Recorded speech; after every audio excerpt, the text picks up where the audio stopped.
हम्म। देख, सबसे पहला क्वेश्चन आता है, what do you mean by the term rural development and what are the key issues in the screen rural तो development. Share कर लो। स्क्रीन शेयर नहीं हो रही। अब हो गई। रूरल वो होता है ना। मैं बताता हूँ रूरल क्या होता है, गांव वाला एरिया। हाँ, ठीक है। अब ध्यान है से ना। देख, मैं तेज पढ़। हाँ, गांव गांव।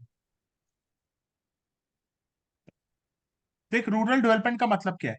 Rural development means an action plan, ये लर्न करना है।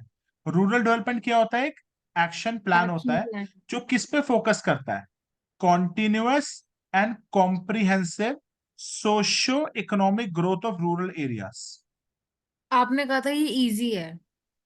हाँ कहाँ से इजी है ये? भाई, देख, पढ़ना है तो पढ़, नहीं पढ़ना तो भाड़ में जाने दे इसको।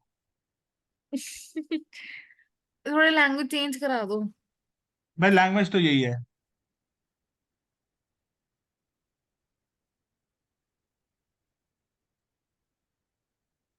क्या है?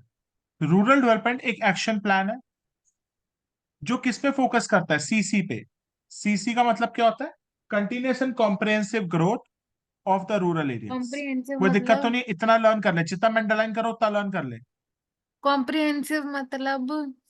कॉम्प्रिहेंसिव मतलब पूरी तरह, पूरी तरह। मतलब क्या हुआ इसका? एक चीज बता, रूरल डेवलपमेंट एक सरकार का ऐसा एक्शन प्लान होता है जिसमें सरकार किसी भी गांव की सोशल और पैसे से रिलेटेड इकोनॉमिक ग्रोथ पे फोकस करती है। और वो कॉम्प्रिहेंसिव का मतलब होता है पूरी तरीके से ग्रोथ करना चाहती है।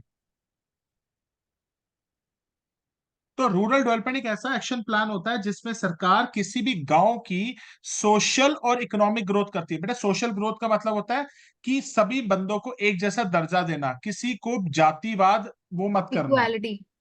इक्वालिटी। सोशियो इकोनॉमिक ग्रोथ पे फोकस करना। और ये कॉन्टिन्यूस और कॉम्प्रिहेंसिव ग्रोथ पे फोकस करती है। कोई डाउट? नहीं। ठीक है। आगे कुछ लर्न करने की जरूरत नहीं है, ठीक है। अब यहां से लर्न करिए बस। प्रोसेस ऑफ रूरल डेवलपमेंट, कि रूरल डेवलपमेंट का प्रोसेस क्या है, या इसका क्वेश्चन आ सकता है कि इश्यूज इन रूरल डेवलपमेंट लिख ले, कि रूरल डेवलपमेंट के लिए हमें करना क्या चाहिए। की इश्यूज ऑफ रूरल डेवलपमेंट। अगर एग्जाम में क्वेश्चन आ गया प्रोसेस ऑफ रूरल डेवलपमेंट या की इश्यूज ऑफ रूरल डेवलपमेंट, एक ही मतलब है। ठीक है। ठीक है। अब देख, इसके अंदर क्या क्या पॉइंट पढ़ने हैं हमें। सबसे पहला पॉइंट पढ़ना है development of human resource. Order change नहीं हो सकता इनका? नहीं ना? हाँ, क्या? ऑर्डर चेंज नहीं हो सकता क्या? हाँ, प्रोसेस है ऑर्डर तो। चेंज हो सकता है, हो सकता है। सबसे ठीक है। पहले D, D L A D, D D L A D. ठीक है। सबसे पहले डेवलपमेंट ऑफ ह्यूमन रिसोर्स। एक चीज बता, ह्यूमन रिसोर्स का मतलब है हमें ह्यूमन रिसोर्सेज को डेवलप करना है। और ह्यूमन रिसोर्स को डेवलप करने के लिए एजुकेशन और हेल्थ इंपॉर्टेंट है या नहीं है? हम्म।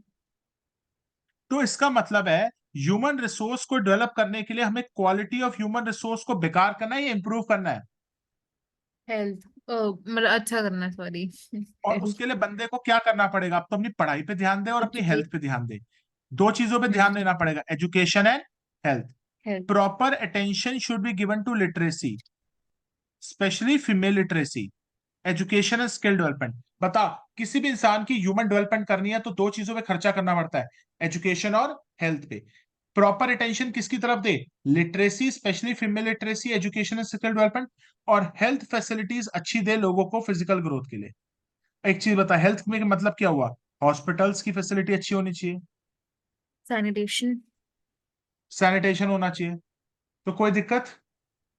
नहीं, ताकि हेल्दी लाइफस्टाइल आ सके उससे। बिल्कुल। बड़ा सिंपल है। To improve the quality of the human resource, focus should be given on education and health. Education में स्पेशली हमें फीमेल लिटरेसी पे फोकस करना है, एजुकेशन और स्किल डेवलपमेंट करना है, और हेल्थ में हमें बेटर हेल्थ फैसिलिटीज चाहिए, देनी पड़ेंगी लोग। क्या?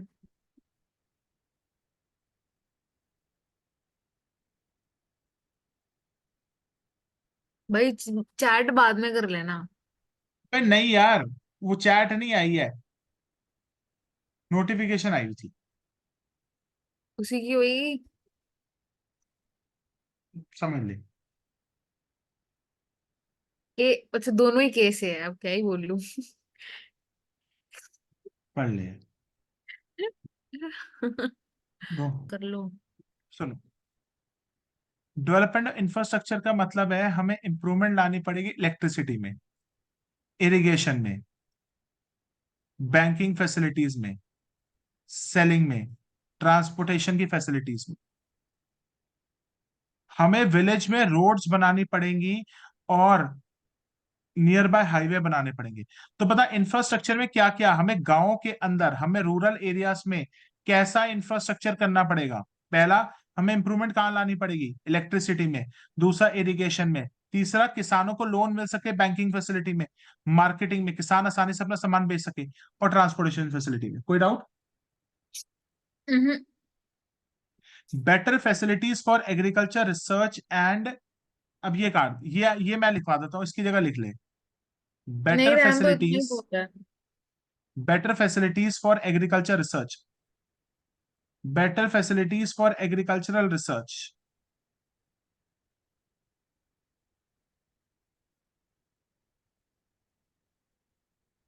लिख ले। और तू क्लासेस को अपडेट नहीं कर रही रजिस्टर में, कल मेरे से करवा लियो। अरे हाँ, रोते ही रहती हूँ, कर लेना। रोते नहीं रहे तो मेरे को हिसाब भी रखना पड़ता है भाई हर किसी का।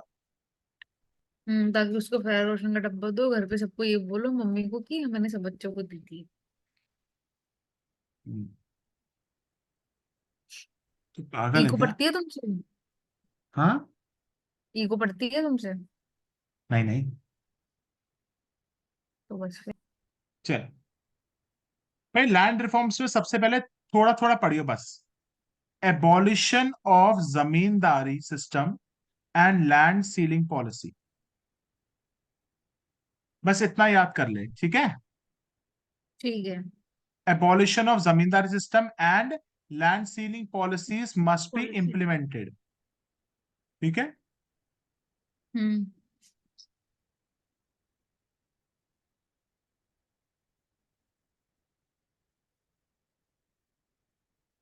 ठीक है। उसके बाद actualization of land to the tiller. बेटा देखो, लैंड टू द टिलर याद है क्या होता था? जिसमें यस। किसान को जमीन सरकार दे देती थी। क्या करती थी, जो जमीन खेती करो। हमने बड़े बड़े फार्मर से छीनी थी, जो जमीन हमने बड़े बड़े क्योंकि किसानों से ली मैं थी। बताती हूँ। क्योंकि उनको अलाउड था कि वो थोड़ी सी रखेंगे, जो एक्सेस जमीन थी वो हम फार्मर्स को देते थे कि वो एग्रीकल्चर कर सके, मतलब खेती बाड़ी। हाँ, लैंड टू द ध्यान टिलर, आपका land to the message tiller. पे है। सुन, लैंड टू द टिलर का मतलब क्या होता था? हम लैंड जो गवर्नमेंट लेती थी वो लैंडलेस फार्मर्स को दे देती, मतलब इन द सेंस जो लैंड को टिल करता था, लैंड टू द टिलर, या जो इस पे खेती करता था उसको दे देती थी। ठीक है। हम्म। Next, improve the socio economic conditions of rural people, बस इतना याद कर ले। जितना जितना कह रहा हूं उतना लर्न कर बस। पहला क्या है? ठीक है। Abolition of zamindari system and land ceiling policies must be implemented. दूसरा, लैंड टू द टिलर। तीसरा, improving the social economic condition of rural people, बस। Next, improving the agriculture productivity. ये ऐसे इतना इतना याद करना है और कुछ याद नहीं करना। ठीक है। तो बता, लैंड रिफॉर्म्स में क्या क्या आएगा? पहला, abolition of zamindari system and land ceiling policy land must be ceiling to land implemented. To tillers. Land to the tiller होना चाहिए, improving the social economic conditions of rural people and increasing the agriculture productivity. इतना तो याद हो जाएगा। Yes. उसके बाद, गरीबी हटानी है नहीं हटानी? नहीं। Remove the poverty, alleviation of poverty. कैसे? पावर्टी एलिवेशन प्रोग्राम तूने पढ़ा है, MNREGA, Mahatma Gandhi rural national employment guarantee act, Modi ने जिसपे शुरू 100 करा दिन था का। ये। हाँ, मोदी ने शुरू करा था। बिल्कुल, जो भी है। तो इसका क्या मतलब है कि मोदी ने नहीं शुरू किया था, 2004 से चल रहा है पागल। ये मैंने तो छोड़ना, एम्प्लॉयमेंट में पढ़ा था। सबसे पहले पावर्टी एलिवेशन प्रोग्राम्स, फिर growth oriented approach. Growth oriented approach का मतलब क्या होता है, ध्यान सुन। ग्रोथ ओरिएंटेड अप्रोच का मतलब है देश की जीडीपी बढ़ाओ। देश की जीडीपी बढ़ाने का मतलब है production of goods and services बढ़ाओ। लोगों को नौकरी मिलेगी, लोगों को नौकरी मिलेगी तो लोगों की इनकम बढ़ेगी, तो लोगों की पॉवर्टी रिड्यूस हो जाएगी। तो बता, गरीबी मिटाने के हमारे पास तीन तरीके हैं। पहला है पावर्टी एलिवेशन प्रोग्राम, गरीबी को हटाने के लिए। दूसरा growth oriented approach. Growth oriented approach का मतलब क्या है, जीडीपी को बढ़ाओ। जीडीपी बढ़ेगा तो और क्या बढ़ेगा, production of goods and services कम होगा, वो भी बढ़ेगा। बढ़ेगा। जीडीपी बढ़ेगा, production of goods and services बढ़ेगा। इससे लोगों को नौकरियां मिलेंगी, इंप्लॉयमेंट मिलेगी, लोगों की इनकम बढ़ेगी और पॉवर्टी कम हो जाएगी। कोई doubt? No. Next, minimum needs programme. भाई मिनिमम नीड्स प्रोग्राम का मतलब है लोगों को राशन दो, लोगों को मिनिमम जो रिक्वायरमेंट होती है खाने की वो पूरी करो। कोई दिक्कत? नो।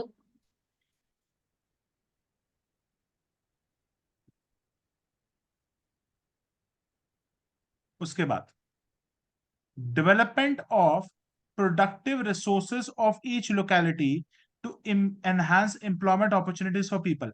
मतलब हमें रोड्स, डैम्स, फ्लाईओवर बनाने चाहिए जिससे लोगों की एम्प्लॉयमेंट अपॉर्चुनिटीज मिल सके। इसको मैं आसान लैंग्वेज में बताता हूँ।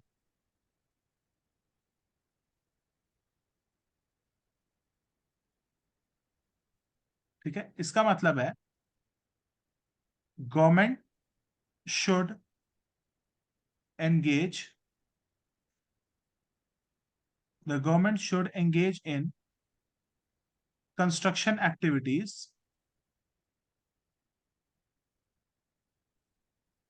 जैसे roads, dams etc and provide employment to them and provide employment to people। अब ठीक है? हम्म।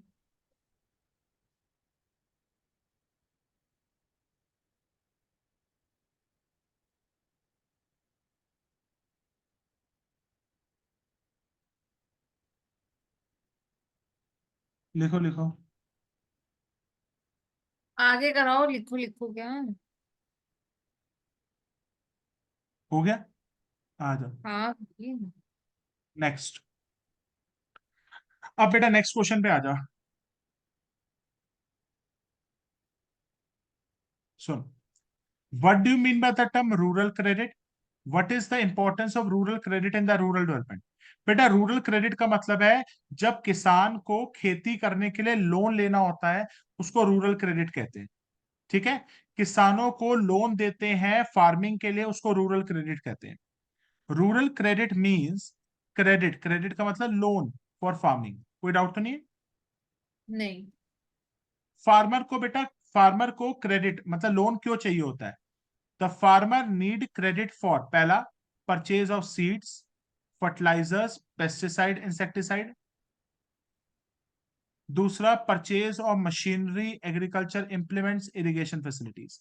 पता किसान को क्रेडिट मतलब लोन क्यों चाहिए? किसान को लोन क्यों चाहिए? क्या उसने अपनी शादी करनी है? नहीं। उसको क्या चाहिए? उसको सीड खरीदने हैं, फर्टिलाइजर खरीदने हैं, पेस्टिसाइड खरीदने हैं, इंसेक्टिसाइड खरीदने हैं, उसको मशीन खरीदनी है, एग्रीकल्चर इंप्लीमेंट्स खरीदने हैं। कोई डाउट? नहीं। The farmer is in a strong need of credit because, अब एक चीज बता, जब हम्म। कोई इंसान खेती करता है तो सपोज कर जून के अंदर उसने सीड बोए, क्या वो फसल एक दो दिन में उग जाती है या 6-7 महीने लग जाते हैं? 6-7 महीने। तो 6-7 महीने बाद वो क्रॉप रियलाइज हो जाएगी, तो इसको सेल करेगा। अब एक चीज बता, बीच के 6-7 महीने जो खर्चे होंगे फर्टिलाइजर के, इंसेक्टिसाइड के, पेस्टिसाइड के, तो ये खर्चों के लिए पैसा कहां से आएगा? मनी कहां से आएगी? उस किसान को क्रॉप बेच के पैसा आज मिलेगा या 6 महीने बाद मिलेगा? 6 महीने बाद। तो बेचारा 6-7 महीने खेती के लिए पैसा कहां से लाएगा? बेचारा लोन लेगा। देखो, there is a long time gap between sowing of seeds and harvestation of crops, क्योंकि बहुत लंबा समय होता है हार्वेस्टेशन ऑफ क्रॉप्स और सोइंग ऑफ सीड्स में। तो इस दौरान किसान बेचारे को पैसे की जरूरत पड़ती है फर्टिलाइजर, पेस्टिसाइड, सब कुछ खरीदने के लिए। कोई दिक्कत तो नहीं है? नहीं। नेक्स्ट, हमारे देश में बहुत सारे किसान अमीर हैं या बहुत गरीब भी हैं? गरीब। तो बेचारों के बड़ी बड़ी जमीनें हैं, छोटी छोटी जमीनें हैं? छोटी छोटी। Most of the farmers in India have the small land holdings. They are producing just enough for their subsistence. वो उतना ही उगा पाते जिससे वो और उसकी फैमिली दो वक्त की रोटी खा सके। तो बता, फार्मर को बेटा क्रेडिट क्यों चाहिए? फार्मिंग के लिए चाहिए, फर्टिलाइजर्स, पेस्टिसाइड्स, इंसेक्टिसाइड, मशीनरी खरीदने के लिए चाहिए। और हमेशा किसान को खेती करने के लिए क्यों चाहिए? Because there is a long time gap between the sowing of seeds and harvestation of crops. और हमारे देश में जितनी भी फार्मर्स है, मोस्ट ऑफ द फार्मर्स के पास small and marginal land holdings है। वो उतना ही उगाते हैं जितने उनके सब्सिडेंस के लिए पूरा हो जाए। कोई डाउट? नहीं। अब आ जाए नेक्स्ट। ये बड़ा इंपॉर्टेंट है। इसमें ना ऑड वन आउट आ सकता है कि इंस्टीट्यूशनल और नॉन इंस्टीट्यूशनल सोर्सेज के नाम याद रखने होंगे। देखो देखो, सुन।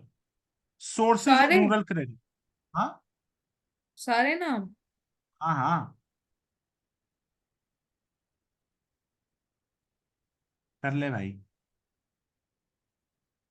सुनो बेटे, एक होते हैं नॉन इंस्टीट्यूशनल सोर्सेज, पुराने सोर्सेस,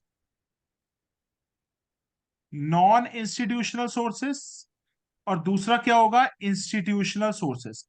बता, फार्मर लोन लेने के लिए दो दरवाजे खटखटा सकता है। एक नॉन इंस्टीट्यूशनल सोर्सेस, एक होगा इंस्टीट्यूशनल सोर्सेस। नॉन ठीक है? इंस्टीट्यूट मतलब। हाँ बेटा, नॉन नॉन। इंस्टीट्यूशनल सोर्सेस बहुत बुरे हैं और ये बहुत अच्छे हैं।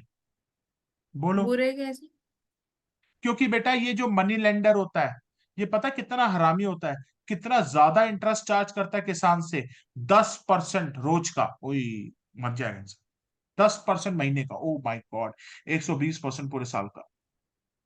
मतलब इतना ब्याज खाते हैं, इतना ब्याज खाते हैं, तो विश्वास नहीं करेगी, बेचारे किसान मर जाता है इंटरेस्ट पे कर करके। तो बता, कौन से सोर्सेज हैं जो बहुत गंदे हैं? They are non institutional sources. Non institutional sources का मतलब क्या है? Traditional sources. ट्रेडिशनल सोर्सेज मतलब जो पुराने जमाने में थे। ठीक है?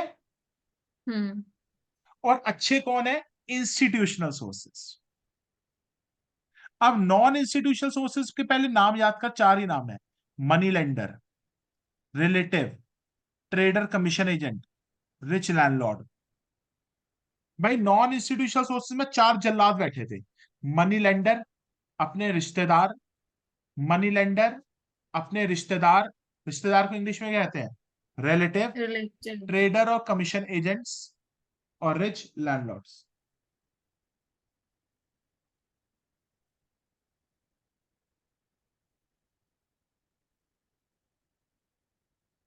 तो what are the hmm. Four sources you believe? First, non institutional sources.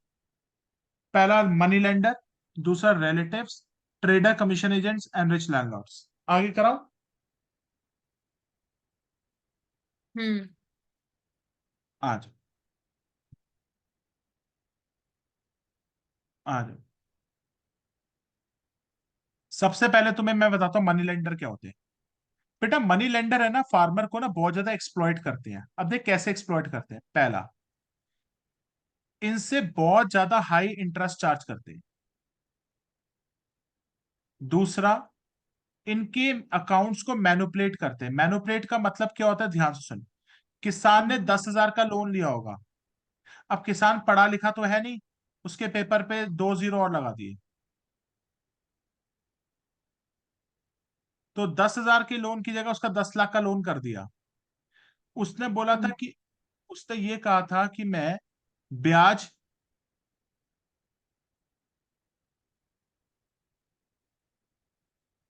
यार चैट बाद में कर लेना। अबे नहीं यार, चैट नहीं है यार, मैसेज आया उसका एक। 2 मिनट, 2 मिनट। हाँ बोल भाई।